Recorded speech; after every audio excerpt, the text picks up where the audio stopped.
in the hospital လား at the hospital လားဘယ်ဟာကအမှန်လဲကျောင်းသားအများစုမှားတတ်ကြတဲ့ဒီသုံးလုံး in on at grammar rules တွေအများကြီးမမှတ်ရဘဲနဲ့စာတွေအများကြီးကြက်စရာမလိုဘဲနဲ့ inverted triangle နီးလန်းနဲ့ပဲဒီသုံးခုကိုအလွယ်မှတ်လိုက်ကြမယ် inverted triangle method နဲ့အသုံးအများဆုံးအမှားအများဆုံး preposition သုံးခုကိုလေ့လာကြည့်ရအောင်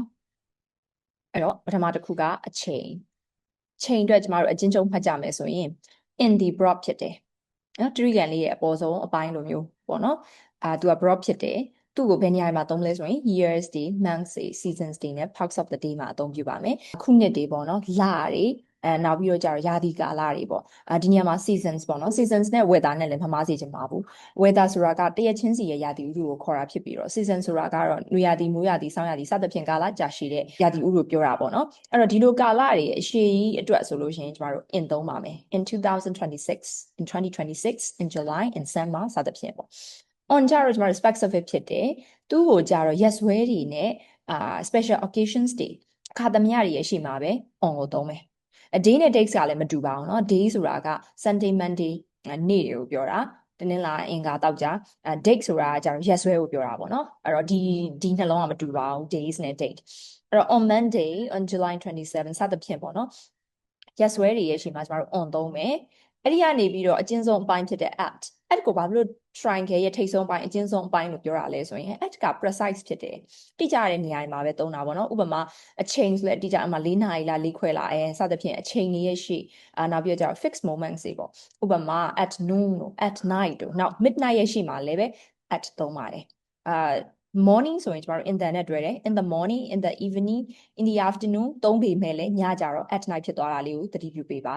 အဲ့တော့ in ကနေပြီးတော့အရှိဆုံးအကျယ်ဆုံးအပိုင်းကနေစလိုက်တာကျမတို့ at တီရောက်သွားပြီနေရာကြတော့လည်းအတူတူပဲ in ကအကျယ်ဆုံးပိုင်းကနေပြန်စမယ်ပြီးတော့ in သုံးတဲ့နေရာအများစုဒီ enclosed ဖြစ်ပါတယ်ပိတ်ထားတာပေါ့နော်တခုခုနယ်နိမိတ်သတ်မှတ်ထားတာစသဖြင့်မှတ်လို့ရတယ်နိုင်ငံတွေအမြို့တွေနဲ့ခုနပြောတဲ့အလုံးပိတ်ထားတဲ့နေရာတွေပေါ့နော်အခန်းကန့်ထားတယ်လို့ဘာလို့သတ်မှတ်ထားတဲ့နေရာတွေဆိုလို့ရှိရင် in ကိုသုံးမယ် for example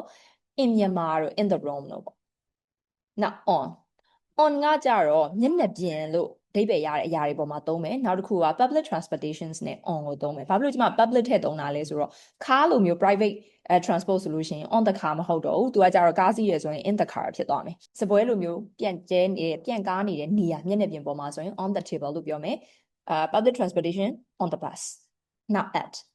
ကကြတော့ခုနလိုပဲတိကျတဲ့နေရာ exact point နေရာမှာသုံးမယ် address လိပ်စာတွေနဲ့တိတိကျကျသတ်မှတ်ထားတဲ့ points တွေနောက် purpose တွေအတွက် at ကိုသုံးပါမယ်ဥပမာတကားမှာထိတ်ထားတယ်လို့ဘာလို့ပြောချင်လဲဆိုရင် at the door ကျောင်းမှာဆိုရင် at school နောက်ပြီးတော့ကျတော့ at hospital ပေါ့နော်စသဖြင့်နေရာတွေကတိတိကျကျသတ်မှတ်ထားတယ်ဆိုလို့ရှိရင်ကျမတို့ at သုံးလို့ရတယ်အဲ့တော့ inverted triangle method ဆိုတာအဲ့ဒါကိုပြောတာပေါ့နော်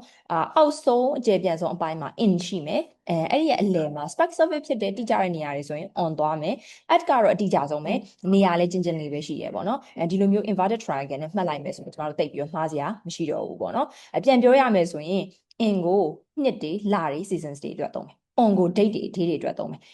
at ကိုအချိန်အတွက်သုံးမယ် clock time တွေအတွက်သုံးမယ်ဒါဆိုရင်ကျမတို့ time နဲ့ပတ်သက်လို့မှားစရာမရှိဘူး place မှာဆိုလို့ရှိရင်လည်းအကျယ်ဆုံးပိုင်းဖြစ်တဲ့မြို့တွေနိုင်ငံတွေအလုံးပိတ်ထားတဲ့နေရာတွေဆိုရင် in သုံးမယ်on ကြတော့ land တွေ surface တွေ public transport တွေမှာသုံးပြီးတော့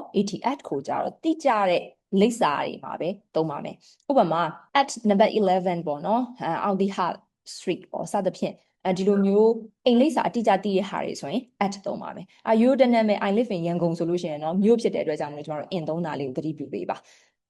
ဆိုတော့ဒါ practice make perfect ပေါ့နော်practice တွေလုပ်ပါများမယ်ဆိုလို့ရှိရင်တော့ဒီရောထွေးတဲ့ preposition 3ခုကိုမြန်နဲ့မှန်ရွေးချယ်နိုင်မယ်လို့ယူဆပါတယ်အခုဆိုရင် difference ကိုလည်းသိသွားပြီဆိုတော့နောက်ထပ်အလားတူအမှားတွေလည်းရှိစရာမလိုတော့ဘူးပေါ့နော်ဒီနေ့အတွက်ကတော့ဒီလောက်ပါပဲနောက်ထပ် confusing ဖြစ်စေတဲ့စကားလုံးတွေကိုဆက်ပြီးတော့တင်ဆက်ပေးသွားမှာဖြစ်တဲ့အတွက် channel ကို follow လုပ်ထားဖို့မမေ့ပါနဲ့နော်အားလုံးအတွက် next ပါ